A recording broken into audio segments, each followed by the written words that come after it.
શકી જય હો. દાંડી જોરા, એના માટે આપણે લરિયાનો તાર લેવાનો છે, જેને કીડિયાનો તાર પણ કહેવાય છે. આ રીતે એમાં આગળ એક ડોટ હોય. હવે આમાં બંને બાજુ છે એટલે આપણે એને વચ્ચેથી કટ કરી લેવાનો છે.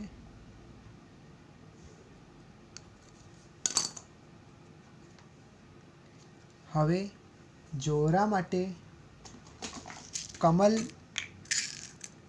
આકારના મોતી યુઝ થાય છે, અને જો આ ન મળે તો પછી ગોલ મોતી યુઝ કરી શકાય. આનામાં 3 કલરના મોતી હોય. પહેલાં તો લાલ, બીજું સફેદ અને ત્રીજું લીલું. એમ હીરા, પન્ના અને માણેક એમ 3 પ્રકારના મોતી હોય. એક જ સાઇઝના હોય અને 3 કલરમાં લેવાય. હવે એ ન હોય તો આપણે ગોલ મોતી યુઝ કરી શકીએ. ગોલમાં પણ આપણે લાલ, લીલો અને સફેદ એમ જ લેવાના છે. તો આ તારમાં આપણે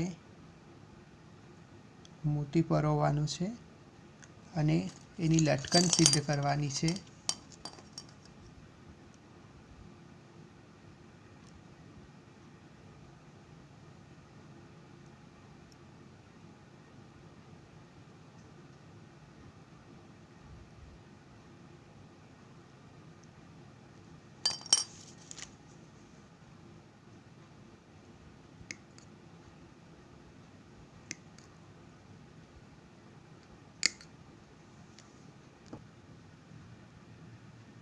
આ લટકન આપણે સિદ્ધ કરી લીધી.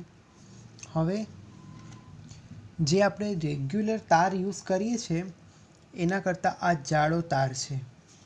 રેગ્યુલર તાર આપણો જે આપણે બધામાં યુઝ કરીએ છીએ એકદમ પતલો છે અને આ જાડો છે. આ તાર આપણે લેવાનો છે. એ પણ મટીરિયલમાં બધું લેવા જઈએ ત્યાં જ મળી જાય.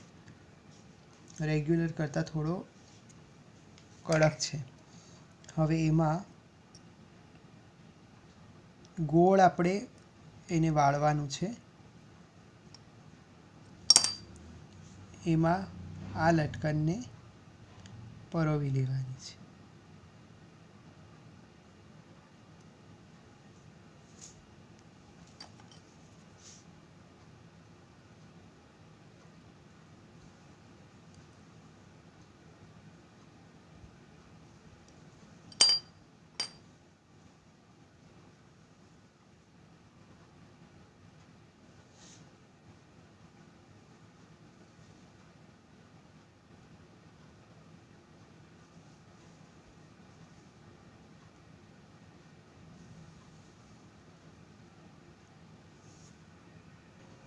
એવું ને એવું મેં બીજું અહીંયા સેટ કરીને રાખ્યું છે.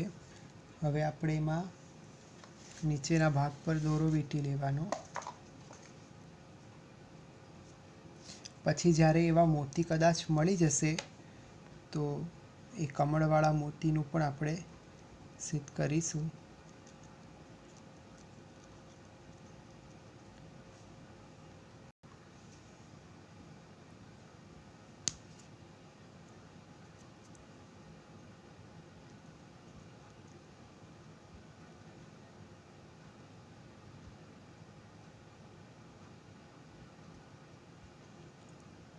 હવે દાંડી જોરા ક્યારે ધરાય?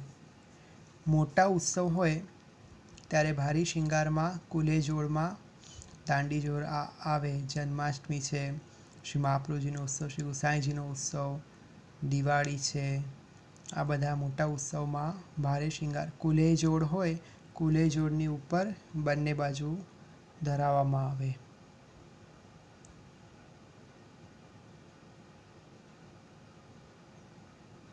શ્રી વલ્લભાધીશ કી જય.